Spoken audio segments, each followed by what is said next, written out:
திவ்ய வாசகனாகிய யோவானுக்கு வெளிப்படுத்தின விசேஷம் 13ஆம் அதிகாரம்.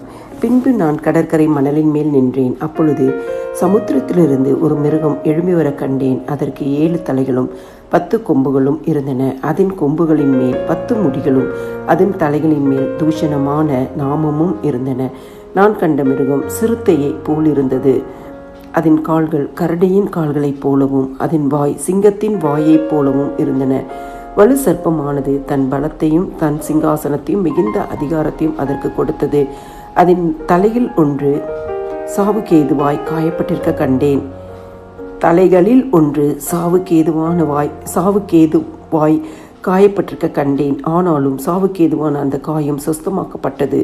பூமியில் உள்ள யாவரும் ஆச்சரியத்தோடே அந்த மிருகத்தை பின்பற்றி அந்த மிருகத்திற்கு அப்படிப்பட்ட அதிகாரம் கொடுத்த வலு சர்ப்பத்தை வணங்கினார்கள். அல்லாமலும் மிருகத்திற்கு ஒப்பானவன் யார், அதனோடே யுத்தம் பண்ணத்தக்கவன் யார் என்று சொல்லி மிருகத்தையும் வணங்கினார்கள்.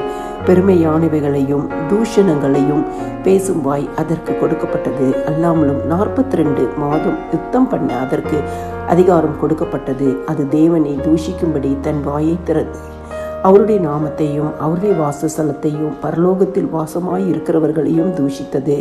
மேலும் பரிசுத்தவான்களோடே யுத்தம் பண்ணி அவர்களை ஜெயிக்கும்படிக்கு அதற்கு அதிகாரம் கொடுக்கப்பட்டதும் அல்லாமல் ஒவ்வொரு கோத்திரத்தின் மேலும் பாஷைக்காரர் மேலும் ஜாதிகளின் மேலும் அதற்கு அதிகாரம் கொடுக்கப்பட்டது.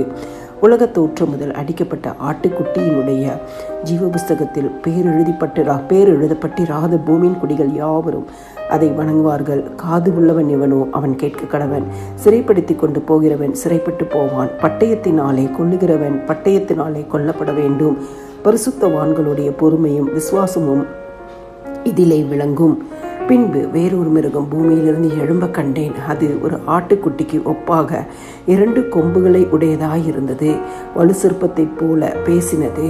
அது முந்தின மிருகத்தின் அதிகாரம் முழுவதையும் அதன் முன்பாக நடப்பித்து சாவுக்கு ஏதுவான காயம் ஆற சொஸ்தமடைந்த முந்தின மிருகத்தை பூமியும் அதன் குடிகளும் வணங்கும்படி செய்தது.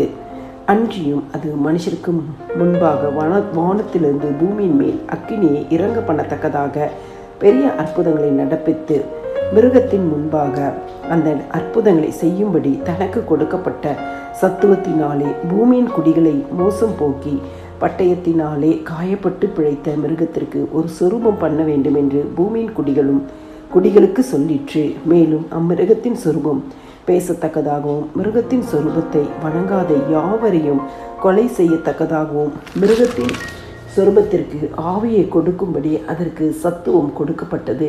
அது சிறியோர் பெரியோர் ஐஸ்வர்யவான்கள் தரித்திரர் சுயாதீனர் அடிமைகள் இவர்கள் யாவரும் தங்கள் தங்கள் வலது கைகளிலாவது நெற்றிகளிலாவது ஒரு முத்திரையை பெறும்படிக்கும் அந்த மிருகத்தின்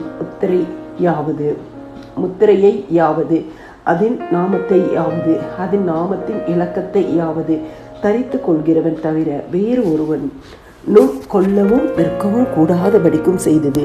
இதிலே ஞானம் விளங்கும். அந்த மிருகத்தின் இலக்கத்தை புத்தியுடையவன் கணக்கு பார்க்க கடவன். அது மனுஷனுடைய இலக்கமாயிருக்கிறது. அதனுடைய இலக்கம் 666.